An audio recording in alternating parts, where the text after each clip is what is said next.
नमस्कार प्यारे विद्यार्थियों, कौटिल्य क्लासेस में आपका हार्दिक स्वागत है, आपका हार्दिक अभिनंदन है। आज के सेशन में हम अध्ययन करेंगे या आज के सेशन में हम सीखेंगे कि आईटीआई अनुदेशक की किस प्रकार बेहतरीन तैयारी कर सकें, रणनीति क्या रखें, एग्जाम कब कब है।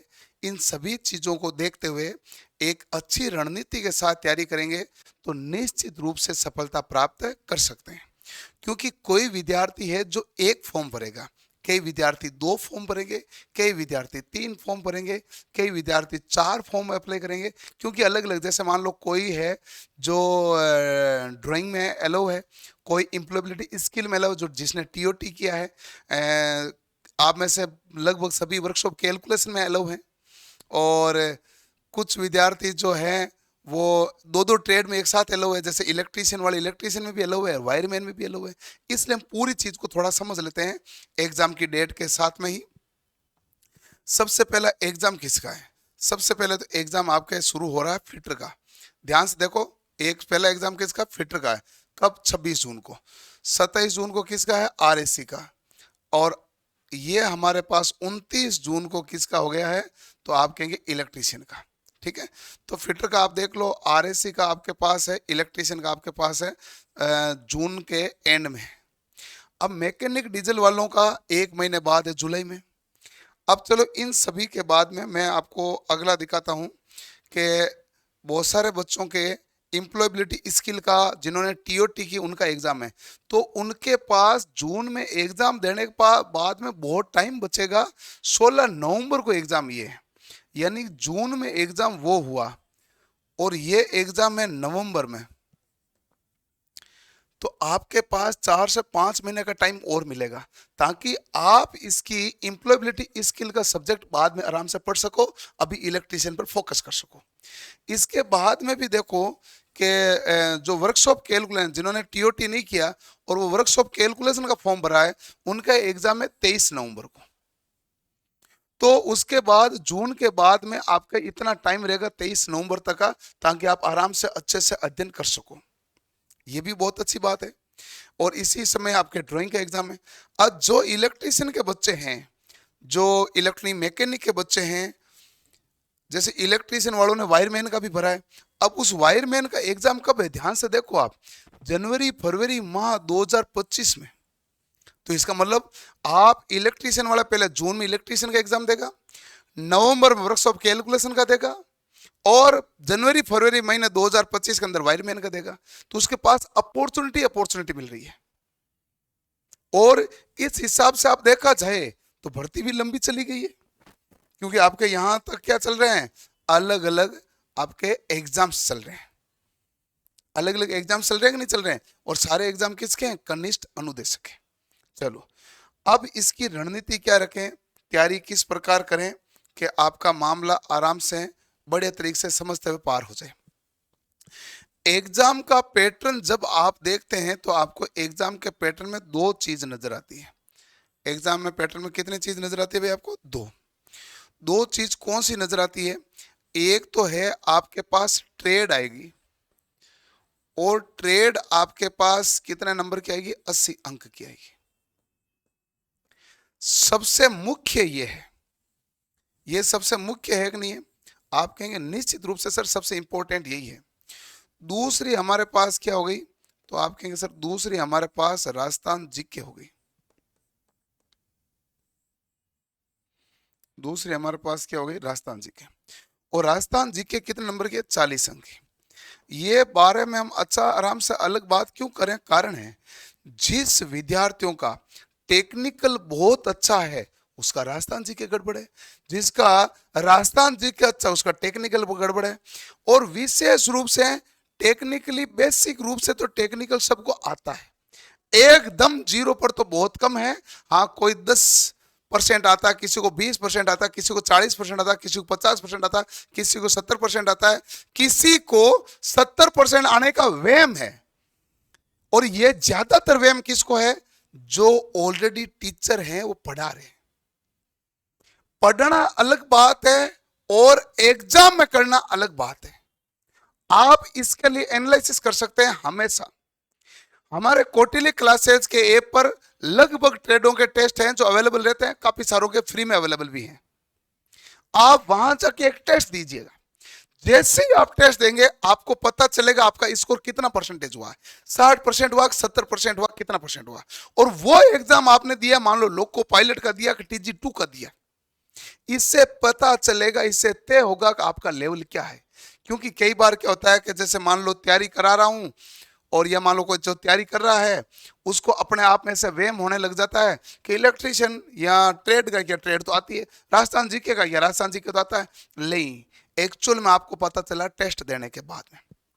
जैसे टेस्ट दोगे तो आपको पता चलेगा कि ट्रेड के अंदर केवल बेसिक फंडामेंटल नहीं है, केवल मशीन नहीं है, केवल पावर सिस्टम नहीं है, मापक यंत्र भी है, प्रदीप्ति भी है, ट्रेड का ज्ञान भी है, इलेक्ट्रॉनिक्स भी है, और वाइंडिंगों के कॉन्सेप्ट भी है। सारी तरह की सारा भाग है, और सारा भाग एक ट्रेड इलेक्ट्रिशियन वाला सीखता है तो उसी प्रकार का फिटर वालों के भाग है, उसी प्रकार इसके इंफॉर्मेशन टेक्नोलॉजी का भाग है, इसी प्रकार डीजल का कॉन्सेप्ट, इसी प्रकार RSC का कॉन्सेप्ट है। ऊपर ऊपर का ज्ञान से एग्जाम क्रैक नहीं होता है, वो दिखने में अच्छा लगता है। एग्जाम क्रैक करना तो गहराई के साथ पढ़ना पड़ेगा, और पढ़ने के बाद आप करो ज्यादा से ज्यादा सवालों को। जिसने प्रश्नों को बहुत अच्छे से सोल्व किया है, और जीके और ट्रेड दोनों के, वही फाइनल सिलेक्शन लेगा। मान लेते हैं कि एक किसी ट्रेड के फॉर्म 3000 भरे जाएंगे और पदों की संख्या 300 है, तो आप कहेंगे सर 10 में से एक लगेगा, बिल्कुल लगेगा। सबसे कम कंपटीशन है, बिल्कुल कम कंपटीशन है, लेकिन ये अच्छा कंपटीशन है। यहां पर जो 3000 फॉर्म भर रहे हैं, और इस 3000 यदि फॉर्म भर रहे हैं तो इन सबको टेक्निकल आती है थोड़ी बहुत, अच्छी खासी, मीडियम, एकदम जीरो पर कोई नहीं है, इसमें ढंग से हैं, तो कंपटीशन अच्छे वालों के साथ है, एकदम जीरो वालों के साथ नहीं है, ये बात समझो। और इसके बाद में आप जो भी करो बहुत अच्छा करो, लेकिन आप अपनी पढ़ाई की कैपेसिटी बहुत बढ़ा दो। कैपेसिटी ऐसे बढ़ो, दिन में आपको कम से कम, ध्यान रखें, दिन में कम से कम आपको शुरुआत में, जिनके जून में एग्जाम है, वो 8 घंटा ट्रेड पढ़े और 4 घंटा राजस्थान जीके पढ़े। 4 घंटे की जगह मैं तो कहता हूं 5 घंटे पढ़े, और ये 13 घंटा पढ़ाई का शेड्यूल डालो। और 13 घंटा पढ़ना पड़ता है, 13 घंटा नहीं पढ़ सकते हो तो इसको 7 कर लो, उसको कर लो 4 से 5। अब देखो 11 से 13 के बीच में जितना भी घंटे पढ़ सकते हो, 11 से कम तो नहीं पढ़ेंगे ना, 11 से 13 घंटे के बीच में पढ़ो। और यहां पर आपको इलेक्ट्रिशियन के एक एक सवाल को, एक एक चैप्टर के सवाल को देखना पड़ेगा। और जो सवाल परीक्षा में है, आसान सवाल हो तो आप कर रहे हो तो सारे ही कर रहे हैं, मीडियम लेवल है, लगभग ठीक ठाक पढ़ने वाला सारे ही करता है। अब जो हार्ड लेवल के भी सवाल आएंगे, उनमें जिसने कितना अच्छा, कितने एफिशिएंट तरीके से पढ़ा है, वो उतने ही ज्यादा सवालों को हल कर सकता है। तो इसलिए आप अपनी पढ़ाई पर बहुत ज्यादा एकाग्रत हो जाइए, और ये सब कुछ मान लीजिए, जो कुछ है आपकी ये भर्ती है, और आपकी भर्ती बड़ी मुश्किल से आई है। इसमें आप पद प्राप्त कर लीजिएगा, बहुत शानदार पद है, बहुत शानदार पे ग्रेड है, और बहुत अच्छा जीवन यापन आप करेंगे, पूरी जिंदगी मजे में रहेंगे। और यदि आपने इन 4 महीने के अंदर अपने दिल की नहीं सुनी है, या फिर इसके पढ़ाई पर ध्यान नहीं दिया है, तो देखो कि चीजें परिवर्तन हो जाती है। ये रेस है कंपटीशन की, यहां सभी भाग रहे हैं तेज गति से, जो रुक गया उतने में दूसरा आगे निकल जाएगा। यहाँ खरगोश और कच्छू वाली कहानी नहीं चल रही है। खरगोश और कच्छू वाली ठीक है, निरंतरता है, लेकिन अब निरंतरता के साथ स्पीड भी चाहिए। निरंतरता डेली 2 घंटे पढ़ने से निकलेगा एग्जाम? नहीं, निरंतरता में भी नहीं। अब निरंतरता के साथ साथ आपको बहुत ज्यादा मेहनत करने की आवश्यकता है। तो राजस्थान जीके पर विशेष रूप से फोकस कर लीजिए। आप टेक्निकल वाले ज्ञानी आदमी हैं तो राजस्थान जीके कमजोर है, उसको सुधारिए। और लेकिन ध्यान रखें, ट्रेड का टेस्ट लगातार दें ताकि आपकी ट्रेड लगातार अच्छी बरकरार रहे, नहीं तो हाथ से आई हुई गेंद या कैच छूट जाता है। इसलिए फोकस पूरा रखें, किसी भी प्रकार का कोई विद्यार्थी लापरवाही नहीं करें, और इसको बहुत बेहतरीन तरीके से देख लें। क्लियर? और जो विद्यार्थी आप में से electrician trade, workshop calculation, fitter, diesel, COPA, RSC, इनमें से कोई भी ट्रेड के विद्यार्थी हैं और कोई ऑनलाइन कोर्स लेना चाहते हैं तो कौटिल्य क्लासेज के ऊपर स्पेशल ऑफर है। ये कोई ऐसा तो है नहीं कि कोर्स लेना जरूरी है, जरूरी किसी को नहीं है। जिसको यदि लेना है, जिसका कोई भाग कमजोर है, किसी का मशीन्स कमजोर है, किसी का पावर सिस्टम कमजोर है, किसी का इलेक्ट्रॉनिक्स कमजोर है, तो किसी का वायरमैन वाला भाग कमजोर है, वायरिंग कैसे होती है, केबल जॉइंट क्या होते हैं, और ये भाग कमजोर है, तो जो भाग कमजोर उसको पूरा मजबूत करके सुधार लीजिएगा। और इनमें जैसे मैं इलेक्ट्रीशियन ट्रेड का बताऊं तो इसके अंतर्गत में स्पेशल क्वेश्चन करूंगा अंदर इसमें स्पेशल क्वेश्चन करूंगा इस बैच में, जो कि हमारे पास हाई लेवल के होंगे, क्योंकि पिछली बार परीक्षा का लेवल अच्छा था और अच्छे और हाई लेवल के सवाल है जो इस बैच के अंतर्गत भी मैं कराने वाला हूं, बहुत बेहतरीन तरीके से, शानदार तरीके से, ताकि आपको जितना भी तरह से ढंग से पढ़ सकें और जो आपके परीक्षा में सफल होने के लिए आवश्यक है वो सारा प्रयास हम करेंगे और सारी चीज हम आपको प्रोवाइड करेंगे। क्लियर? तो ये जो ऑफर है इस बैच के ऊपर 20 से 24 मार्च तक चलेगा।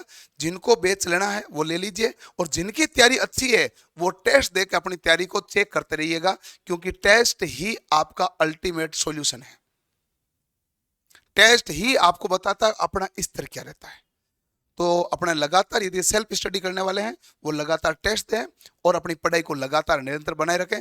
किसी भी हाल में हमें सिलेक्शन चाहिए, बाकी सब चीजें साइड में, सिलेक्शन ही एक इंपॉर्टेंट चीज है। क्लियर? और आपको किसी भी प्रकार का डाउट शंका हो तो कमेंट बॉक्स में कमेंट कर दीजिएगा। और मिलते हैं नेक्स्ट सेशन के साथ। धन्यवाद, थैंक यू।